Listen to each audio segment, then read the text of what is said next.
আসসালামু আলাইকুম সবাইকে সহজে স্পোকেন ইংলিশের পক্ষ থেকে স্বাগত। আজকে আমরা স্পোকেন রুলের পার্ট 2 ক্লাসটা করব। এই ক্লাসের মাধ্যমে আমরা স্পোকেন রুল 11 থেকে 20 পর্যন্ত দেখার চেষ্টা করব। চলুন শুরু করা যাক। Spoken rule number 11, ought to এর অর্থ হচ্ছে উচিত। কিছু করার পরামর্শ বা কর্তব্য প্রকাশ করতে অট টু ব্যবহার করা হয়। স্ট্রাকচারটা দেখে নেব এখন আমরা। Subject plus ought to plus verb plus object. Example, you ought to study for the test. তোমার পরীক্ষার জন্য পড়াশোনা করা উচিত। We ought to help the poor. আমাদের গরিবদের সাহায্য করা উচিত। They ought to finished their work on time. তাদের সময়মতো কাজ শেষ করা উচিত। I ought to exercise more. আমাকে আরও ব্যায়াম করা উচিত। He ought to be more careful. তাকে আরও সতর্ক হতে হবে। You ought to take better care of your health. তোমার স্বাস্থ্য ভালোভাবে যত্ন নেওয়া উচিত। We ought to respect our elders. আমাদের বয়স্কদের সম্মান করা উচিত। They ought to make better decisions. তাদের ভালো সিদ্ধান্ত নেওয়া উচিত। স্পোকেন রুল নাম্বার 12, টু অর্থ অতিরিক্ত। কোনো কিছু অতিরিক্ত বেশি হওয়া প্রকাশ করতে টু ব্যবহার করা হয়। স্ট্রাকচার হচ্ছে subject plus verb plus to plus adjective অথবা অ্যাডভার্ব, যে কোনো একটা বসাতে পারে। এক্সাম্পল হচ্ছে the bag is too heavy. এই ব্যাগটা অনেক ভারী। She is too young to drive. সে ড্রাইভ করার জন্য খুবই ছোট। The food is too spicy. খাবারটা খুব ঝাল। হি টক্স টু মাচ। সে খুব বেশি কথা বলে। The movie was too long. সিনেমাটি খুব লম্বা ছিল। It is too cold outside. বাইরে খুব শীত। You are too loud. তুমি খুব জোরে কথা বলো। This dress is too expensive. পোশাক এই পোশাকটা খুবই দামি। The exam was too difficult. পরীক্ষা খুব কঠিন ছিল। I am too tired to work. আমি কাজ করার জন্য খুবই ক্লান্ত। Spoken number 13, either. আইদার এর বাংলা অর্থ হচ্ছে অথবা। দুটি বিকল্পর মধ্যে একটি নির্বাচন বা সিদ্ধান্ত প্রকাশে আইদার ব্যবহার করা হয়। স্ট্রাকচার হবে এরকম: subject plus verb plus either plus option 1 or plus option 2। এখানে দুটো অপশন থাকবে। আমরা এক্সাম্পল দেখলে এটা অনেক ইজিলি বুঝে নিতে পারবো। এই যে এক্সাম্পল হচ্ছে, you can either go by bus or walk. তুমি যেতে পারো অথবা হাঁটতে পারো। It is totally up to you. এরকম কোনো কিছু বোঝালে আইদার ব্যবহার করা যেতে পারে। যেমন, you can either go by bus or walk. তুমি বাসে যেতে পারো অথবা হেঁটে যেতে পারো। এরকম কিছু একটা বোঝানো হয়েছে। We can either stay here or go home. আমরা এখানে থাকতে পারি অথবা বাড়িতে যেতে পারি। She can either eat pizza or pasta. সে পিজা অথবা পাস্তা খেতে পারে। হয় পিজা খাবে অথবা হয় পাস্তা খাবে। They they can either join us or stay behind.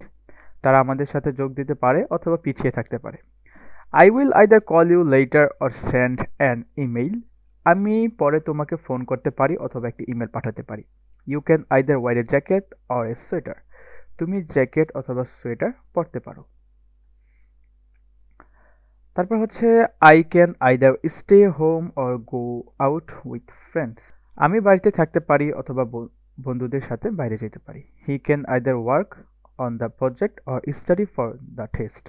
সে প্রকল্পের কাজ করতে পারে অথবা পরীক্ষার জন্য পড়াশোনা করতে পারে। We can either it A restaurant or cook at home. আমরা রেস্টুরেন্টে খেতে পারি অথবা বাড়িতে রান্না করতে পারি। যে হয় আমরা রেস্টুরেন্টে যেয়ে খেতে পারি অথবা বাড়িতে রান্না করতে পারি। দুইটা অপশন আছে। অপশন এ রেস্টুরেন্ট আর অপশন বি হচ্ছে home. They can either play cricket or football. তারা ক্রিকেট বা ফুটবল খেলতে পারে। স্পোকেন রুল নাম্বার 14, নেইদার অর্থাৎ কোনোটি নয়। দুটি বিকল্পের মধ্যে কোনো একে নির্বাচন না করা প্রকাশ নেইদার ব্যবহার করা হয়। স্ট্রাকচার দেখেন, subject plus verb plus neither plus option 1 নর প্লাস অপশন 2। আমরা এখন এক্সাম্পল দেখলে এটা আমাদের অনেক ক্লিয়ার হয়ে যাবে। যেমন, আই লাইক নেইদার টি নর কফি। আমি চা বা কফি কোনোটি পছন্দ করি না।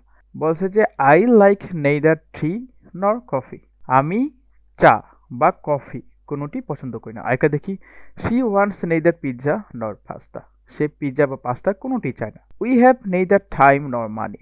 আমাদের সময় বা টাকা কোনোটিই নেই। হি can neither swim nor drive. সে সাঁতার কাটতে বা ডুব দিতে পারে না। আই এম সরি, এখানে একটা মিস্টেক আছে। He can neither swim nor drive.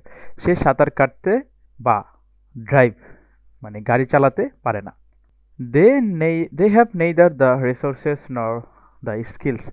তাদের কোনো সম্পদ বা দক্ষতা নেই। দুইটা ব্যাপার বোঝানো হয়েছে, একটা সম্পদ একটা দক্ষতা, দুটার কোনোটিই নেই। I want neither to stay নর টু লিভ। আমি থাকতে বা চলে যেতে কোনোটাই চাই না, মানে এরকম একটা অবস্থা হয়েছে যে আমি থাকতেও চাই না, চলে যেতেও চাই না। ঠিক আছে, we can neither go out nor stay home. আমরা বাইরে যেতে আমরা বাইরে যেতে বা বাড়িতে থাকতে কোনোটি পছন্দ করি না, মানে আমি বাইরে যেতে ভালো লাগতেছে না, বাসা থাকতে ভালো লাগতেছে না, এরকম কিছু বোঝাইতেছে। She likes neither dogs nor cat. সে কুকুর বা বিড়াল কোনোটাই পছন্দ করে না। They have neither the experience nor the knowledge. তাদের অভিজ্ঞতা বা জ্ঞান কোনোটাই নেই। আই ওয়ান্ট নেইদার মানি নর ফেম। আমি টাকা বা খ্যাতি কোনোটি চাই না। Spoken rule number 15। As well S এর বাংলা অর্থ হচ্ছে এর পাশাপাশি। দুটি বিষয় একসাথে উল্লেখ করা হলে অ্যাজ ওয়েল এস ব্যবহার করা হয়।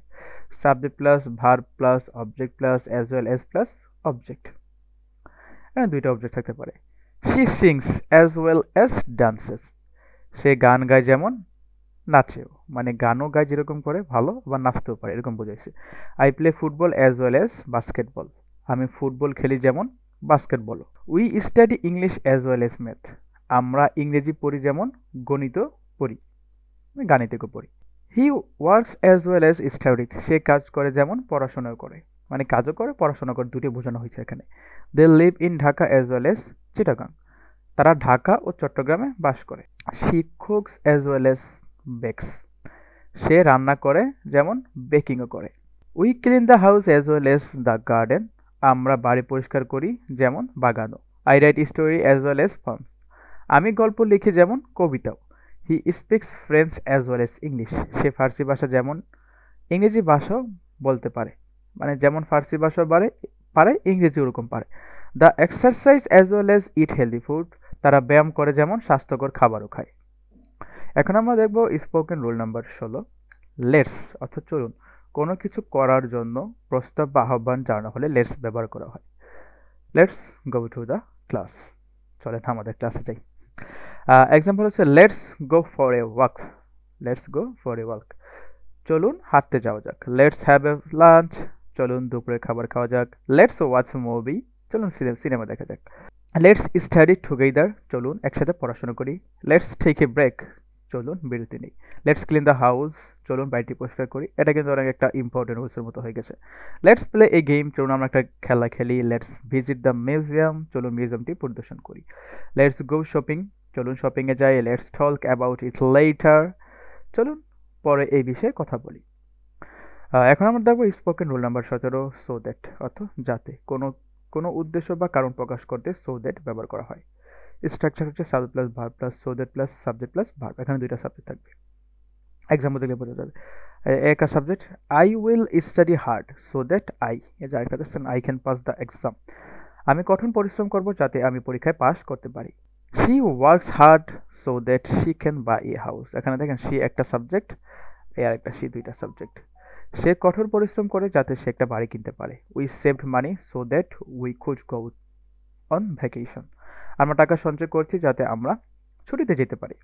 দে arrive early so that they could get good seats. তারা আগে এসেছিল যাতে তারা ভালো সিট পেতে পারে। He called me so that we could discuss the plan. সে আমাকে ফোন করেছিল যাতে আমরা পরিকল্পনা আলোচনা করতে পারি। I exercise every day so that I stay healthy. আমি প্রতিদিন ব্যায়াম করি যাতে আমি অসুস্থ থাকি।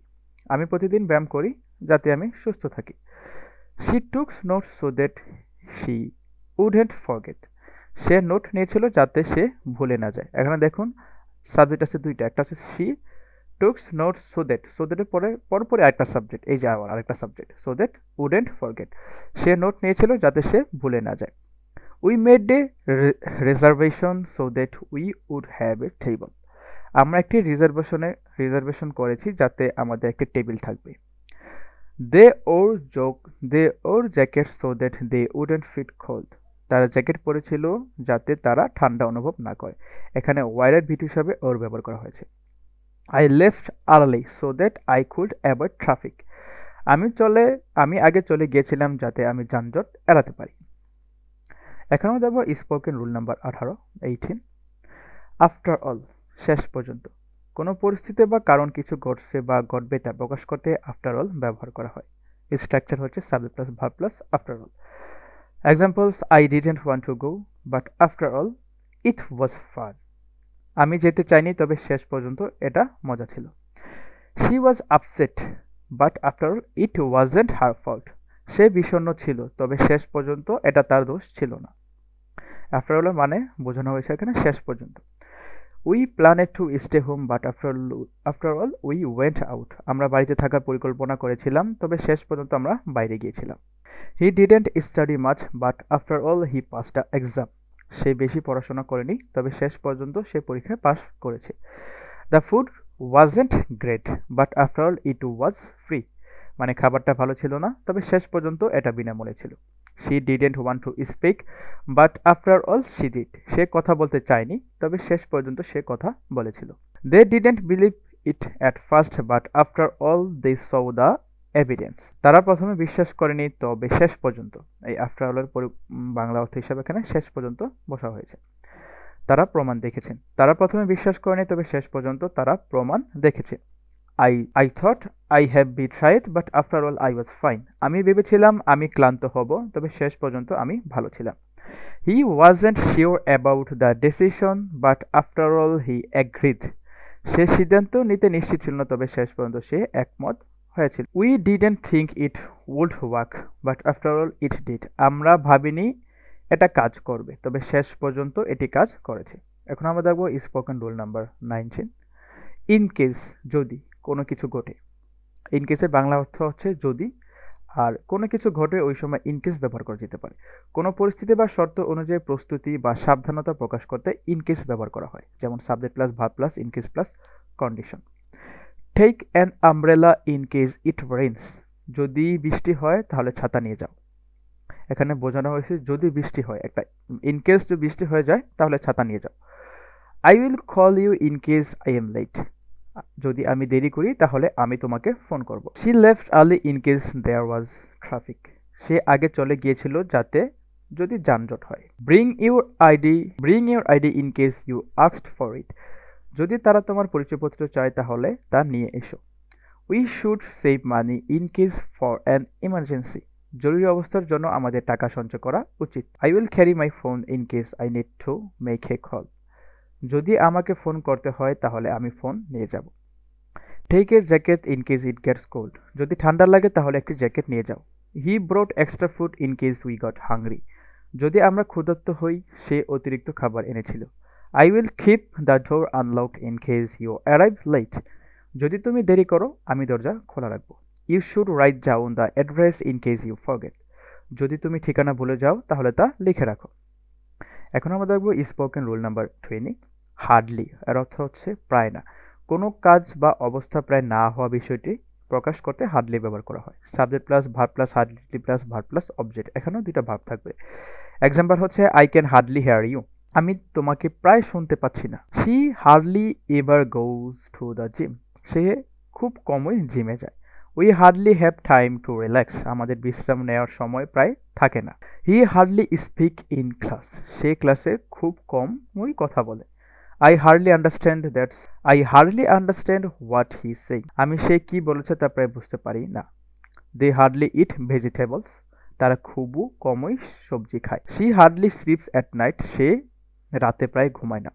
আমাদের আজকে স্পোকেন রুল নাম্বার 11 থেকে 20 পর্যন্ত হয়েছে। ইনশাল্লাহ ধারাবাহিকভাবে 1 থেকে 206টা প্লাস স্পোকেন রুল এই ইউটিউব চ্যানেলে এবং এই প্লেলিস্টে আপলোড দেওয়া হবে।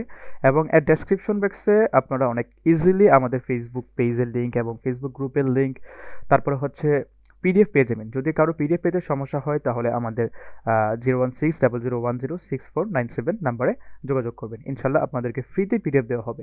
অনেক গ্রুপে আমাদের এই পিডিএফটা 100 টাকা করে বিক্রি করা হচ্ছে। তারা এটা সম্পূর্ণ ফলস, কারণ আমাদের পিডিএফটা পুরোপুরি পিডিএফটা এখনও কমপ্লিট হয়নি, যার কারণ কেউই পিডিএফটা তাদের হাতে পায়নি। তাই দয়া করে ফল্টের দ্বারা প্রতারিত হবেন না এবং আমাদের সাথে থাকুন। ইনশাল্লাহ এই ক্লাসে প্রত্যেকটা সিকোয়েন্স অনুযায়ী পিডিএফ দেওয়া হবে ডেসক্রিপশন বক্সে। She hardly sleeps at night. সে রাতে প্রায় ঘুমায় না। I hardly know anyone at the party. আমি পার্টিতে প্রায় কেউকেই জানি না। We hardly see each other anymore. আমরা একে অপরকে খুব কমই দেখি। He hardly works those days. সে এই দিনগুলো সে খুবই কম কাজ করে। He hardly works this day. এই দিনগুলোতে সে খুব কমই কাজ করে। আশা করছি আপনাদের ক্লাসটা অনেক ভালো লাগবে। আর আমাদের ধারাবাহিকভাবে ক্লাস হবে, প্রতিদিন একটা করে ক্লাস আপলোড দেওয়া হবে। আমাদের চ্যানেলকে সাবস্ক্রাইব করে পাশে থাকতে পারেন আপনাদের স্পিকিংটা ডেভেলপ করার জন্য। ধন্যবাদ। আসসালামু আলাইকুম।